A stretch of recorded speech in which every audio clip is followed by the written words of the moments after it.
भारतीय संविधान तो इस देश का प्राण है, यहाँ के लोगों का प्राण है।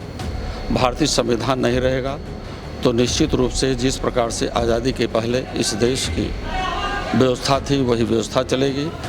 कि चाइना में सैनिक मतलब जब लड़के चयनित हो जाते हैं, सैनिक बन जाते हैं, 5 साल की ट्रेनिंग बनती है चलती है, और यहाँ 4 साल की नौकरी है, 6 महीने की ट्रेनिंग देते हैं।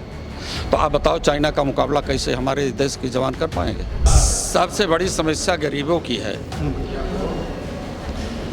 कि वो कड़ी मेहनत करते हैं, दौड़ते हैं, और मेहनत के बाद जब पेपर लीक हो जाता है नौजवानों का, यहाँ और अवधेश को जब भारतीय जनता पार्टी देखती है तो उसे बहुत जल्दी खुजली होने लगती है। अब क्या कहें उसे। ये जब से आए ये विगत 10 सालों में आने के बाद 14 में जैसे इस सत्ता में बैठे सबसे पहले इन्होंने मजदूरों पे ही कुठारा घाट किया। अब मजदूरों के कानून जो कानून मजदूरों के थे, हालांकि मजदूर पूरा श्रम दायरे में आता नहीं था, हमारा खेत मजदूर है और तमाम असंगठित मजदूर थे जो इस दायरे के बाहर थे, लेकिन सरकार ने पूरी तरह से उन्हें एकदम बाहर कर दिया। 4 PM न्यूज नेटवर्क में आप सभी का स्वागत है। मैं हूं क्षितिज कांत। संसद में आप लगातार देख रहे हैं राहुल गांधी एक तरफ और दूसरी तरफ अखिलेश यादव लगातार संसद में दहाड़ रहे हैं और पूरा देश भर देख रहा है किस तरीके से भाजपा की जमीन खसकी हुई है। और उत्तर प्रदेश में भी इसका जबरदस्त माहौल देखने को मिल रहा है। प्रदेश अध्यक्ष हमारे साथ में, माहौल कैसा देख रहे हैं जो संसद भवन में जो कार्यवाही चल रही है? संसद भवन में इंडिया अलायंस के जितने भी हमारे सांसद गए हैं, माननीय राष्ट्रीय अध्यक्ष जी अखिलेश यादव जी, राहुल गांधी जी कांग्रेस के नेता, भारतीय संविधान के तहत सरकार चले और इस देश के गरीबों, वंचितों, शोषितों की जो एक बड़ी आवाज़ भारतीय संविधान है उसके आधार पर ये व्यवस्था दें। नौजवान बिल्कुल पूरी तरह से दुखी है, उसकी पेपर लीक हो रहे हैं, परीक्षाएं नहीं हो रही हैं, बेरोज़गार हैं। अच्छी तैयारी करने के बाद पता चलता है कि पेपर लीक हो गया, तो पूंजीवादी व्यवस्था में पूंजीपति लोग नौकरियां खरीद रहे हैं। इसलिए उस व्यवस्था के खिलाफ समाजवाद की एक बड़ी आवाज़ देश की पार्लियामेंट में चल रही है। कॉन्स्टिट्यूशन की जब लाल किताब दिखाते हैं तो सरकार का जो खेमा है कहीं ना कहीं खिसकता है पीछे। बार बार ये तस्वीरें देखने को मिल रही हैं। भारतीय संविधान तो इस देश का प्राण है, यहाँ के लोगों का प्राण है। भारतीय संविधान नहीं रहेगा तो निश्चित रूप से जिस प्रकार से आज़ादी के पहले इस देश की व्यवस्था थी वही व्यवस्था चलेगी। भारतीय संविधान ने सबको हक दिया है, किसी भी धर्म समाज के लोग हों, सभी लोगों को पढ़ने, लिखने, आगे बढ़ने का अधिकार दिया है। इसलिए इंडिया अलायंस के सभी सांसद ये चाहते हैं कि देश भारतीय संविधान पर चले, डॉक्टर लोहिया जी के समाजवाद पर चले, और धरती पुत्र आदरणीय नेताजी ने जिस प्रकार से सैनिकों के लिए एक बड़ा काम किया था उसी प्रकार से हमारी ये सैनिक व्यवस्था भी हो, लेकिन इन्होंने अग्निवीर ला करके इस देश के नौजवानों को तोड़ दिया है। अखिलेश यादव जब भी अग्निवीर योजना को लेकर के बोल रहे हैं, राहुल गांधी जब भी बोल रहे हैं, तो जिस सरकार का खेमा है उसको कहीं ना कहीं मैनिपुलेट करने की कोशिश कर रहा है। निश्चित रूप से उन्हें जो देश का रक्षक है, आप बताओ कि चाइना में सैनिक मतलब जब लड़के चयनित हो जाते हैं, सैनिक बन जाते हैं, 5 साल की ट्रेनिंग बनती है चलती है, और यहाँ 4 साल की नौकरी है, 6 महीने की ट्रेनिंग देते हैं। तो आप बताओ चाइना का मुकाबला कैसे हमारे देश के जवान कर पाएंगे। इसलिए अग्निवीर को ख़त्म किया जाए। जिस प्रकार से पुरानी व्यवस्था थी उसी प्रकार से हमारे देश के ये जवान बिल्कुल जाबाज हैं, देश के प्रति मरने बिड़ने वाले हैं, देश के प्रति कभी भी कोई प्रश्न लगाने वाले नहीं है। इसलिए अग्निवीर वाली व्यवस्था इस देश से खत्म होनी चाहिए, और जब तक यह व्यवस्था भारतीय जनता पार्टी की नहीं खत्म होगी, हमारे महबूब नेता आदरणीय अखिलेश यादव जी इस लड़ाई को लड़ते रहेंगे और सही अंजाम देंगे, अग्निवीर जैसी व्यवस्था को खत्म कर। ग्राउंड स्तर पे अगर देखा जाता है कि आप लगातार संगठन को मजबूत कर रहे हैं और दूसरी तरफ तमाम युवा आपसे आके मुलाकात भी करते हैं। युवा जब मुलाकात करते तो कौन सी समस्या ज्यादातर आपको बताएं? सबसे बड़ी समस्या गरीबों की है कि वो कड़ी मेहनत करते हैं, दौड़ते हैं, और मेहनत के बाद जब पेपर लीक हो जाता है नौजवानों का, और पेपर लीक हो जाने के बाद जब आंसर शीट आती है, देखते हैं तो उसमें क्वेश्चन उनके सबके सब सही हैं।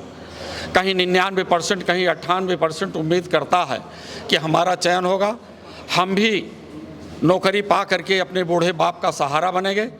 लेकिन जब पता चलता है कि नहीं, पेपर तो लीक हो गया है, तो अपनी डिग्रियों को फाड़ करके फांसी के फंदे पर लटक रहा है। इस बात की समस्या पूरी तरह से उत्तर प्रदेश में है और देश में भी नीट और नेट की परीक्षा का जो अंजाम हुआ है, जो पूरे देश का नौजवान प्रतिभागी आक्रोशित है, इन सब बिंदुओं को लेकर के हम लोग लड़ाई लड़ रहे हैं। आज काफ़ी जोशीला भाषण दिए हैं, मजदूर संगठन को, मजदूर सभा है उसको काफ़ी मजबूत कर रहे हैं। क्या मैसेज देंगे मजदूर सभा को अपने?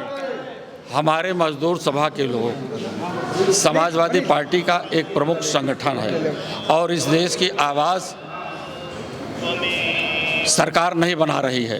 तो हम तो चाहते हैं कि इस देश में एक प्रकार का विद्यालय हो, एक प्रकार के विद्यालय में वहीं पर पूंजीपति का भी बेटा पढ़े और मजदूर का भी बेटा पढ़े, बेटा और बेटी दोनों लोग, फिर कंपटीशन हो जाए। उस दौड़ में हमारा ये मजदूर का बेटा कलेक्टर बन सकता है। मजदूर सभा के प्रदेश अध्यक्ष धनीलाल जी हमारे साथ में हैं। आज एक बड़ी बैठक की है आप लोगों ने, अध्यक्ष जी भी मौजूद थे, प्रदेश अध्यक्ष आपके साथ में। बैठक में क्या हुआ? ये समाजवादी मजदूर सभा की मासिक बैठक थी। बैठक तो प्रत्येक माह होती है, लेकिन ये बैठक कुछ महत्वपूर्ण थी। इसमें हम लोगों ने 15 सूत्री कार्यक्रम बनाया है, जिसपे हमें आगामी 9 तारीख को पूरे प्रदेश में धरना प्रदर्शन करना है। जो सरकार ने नया वेज कानून लाया है श्रम मजदूरों के लिए, तो उसके विरोध में और तमाम ऐसे 15 सूत्री कार्यक्रम है, उसे हम आपको लिखित दे रहे हैं। इस समय समाजवादी पार्टी हो चाहे कांग्रेस इंडिया गठबंधन से पूरी संसद हिली हुई है, प्रदेश में क्या हाल है? भैया आप प्रदेश के तो आप खुद ही हैं रहने वाले। प्रदेश की जनता पूरी तरह से इस भारतीय जनता पार्टी को नकार दिया था। लेकिन ये कहिए कि मीडिया के लोग, जिन्हें हम गोदी मीडिया कहते हैं, आप लोगों को नहीं, इन्हीं गोदी मीडिया के लोगों ने इस देश में जनता को बहकाने का काम किया। जो 2-4 सीटें इनको मिल गई है और मात्र मीडिया के निर्लज्जता के कारण हुई है, बस इतना आप जान लीजिए। अयोध्या की सीट गले से नीचे उतर नहीं रही है भाजपा। अयोध्या और अवधेश को जब भारतीय जनता पार्टी देखती है तो उसे बहुत जल्दी खुजली होने लगती है। अब क्या कहें उससे। आप लोग का भी खेमा बड़े मजे ले रहा भाजपा नहीं, ऐसा नहीं है। वहाँ तो भाई इसके लिए तो हम उन्हें बधाई देना चाहते हैं कि बताइए, अयोध्या के नाम पर पूरे देश में नफरत फैलाई जा रही थी, लेकिन अयोध्या के लोगों ने तो इतिहास दिया ना कि देश हिंदुस्तान ये सबका है।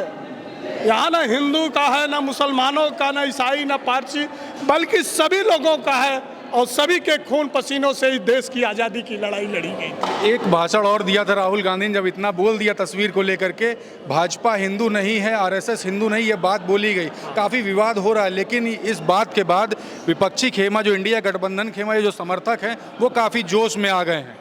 देखिए, हम तो मजदूर के नेता हैं जी। हम हिंदू मुसलमान पे तो कुछ जानते ही नहीं। हमारे साथ ये बगल बैठे खड़े हैं, मैं इनको नाम से जानता हूँ, मैं नहीं जानता कि हिंदू है कि मुसलमान है। और इधर जितनी बड़ी संख्या आप देख रहे हैं, इसमें सभी हिंदू और मुसलमान खड़े हैं, लेकिन हमारे सभी साथी मजदूर हैं और मजदूर के नेता हैं। हम इसी बात और अपने मुद्दों पे लड़ाई लड़ते हैं। एक प्रश्न और ले लें, मजदूरों के बड़े नेता हैं, प्रदेश आप संभाल रहे हैं, मजदूर सभा के बड़े नेता, प्रदेश अध्यक्ष, समस्याएं सबसे ज़्यादा मजदूर इस समय क्या फेस कर रहे हैं, जिस पर इन्होंने 24 के लोकसभा चुनाव पे वोट किया और आप लोग 27 की तैयारी कर रहे हैं? ये जब से आए हैं, ये विगत 10 सालों में आने के बाद 14 में जैसे ही सत्ता में बैठे, सबसे पहले इन्होंने मजदूरों पे ही कुठाराघात किया। अब मजदूरों के कानून, जो कानून मजदूरों के थे, हालांकि मजदूर पूरा श्रम दायरे में आता नहीं था, हमारा खेत मजदूर है और तमाम असंगठित मजदूर थे जो इस दायरे के बाहर थे, लेकिन सरकार ने पूरी तरह से उन्हें एकदम बाहर कर दिया और अपने आका का नाम जानते होंगे, अडानी, रिलायंस, कौन कौन है, इन्हीं सब लोगों को खुश करने के लिए इन्होंने एक नया कानून बनाने का काम किया, जिससे हमारा मजदूर आज उद्वेलित है, आक्रोशित है। और हम लोग ये आपके माध्यम से इस सरकार को चेताने का काम करना चाहते हैं कि आने वाले समय में मजदूर सभा बड़ा आंदोलन करेगा इनके खिलाफ इसी प्रदेश के अंदर। बड़ा आंदोलन करने की बात हो गई। आपने प्रदेश अध्यक्ष श्यामलाल पाल को भी सुना और धनीलाल जी को भी सुना। प्रदेश अध्यक्ष हैं मजदूर सभा के, और साफ तौर से क्लियर कर दिया है कि जिस तरीके से संसद में गर्जना हो रही है, सरकार को घेरने का काम विपक्ष मजबूती से कर रहा है, उस तरीके से प्रदेश में भी आगे आने वाले समय में बड़े आंदोलन होंगे। अब देखने वाली बात होगी क्या कुछ होता है, लेकिन हलचल ज़बरदस्त है। सड़क से लेकर के सदन तक के, सड़क पर यहाँ पर मजबूती ये प्रदेश अध्यक्ष कर रहे हैं, और वहाँ पर सदन पे आप देख रहे हैं इनके राष्ट्रीय अध्यक्ष अखिलेश यादव काफ़ी मजबूती से। देखने वाली बात होगी आगे आने वाले समय में क्या कुछ होता है। राजनीतिक सभी हलचलों के लिए जुड़े रहिएगा 4 PM न्यूज़ नेटवर्क के साथ। मैं हूं क्षितिज कांत, कैमरा पर्सन शुभम के साथ। धन्यवाद।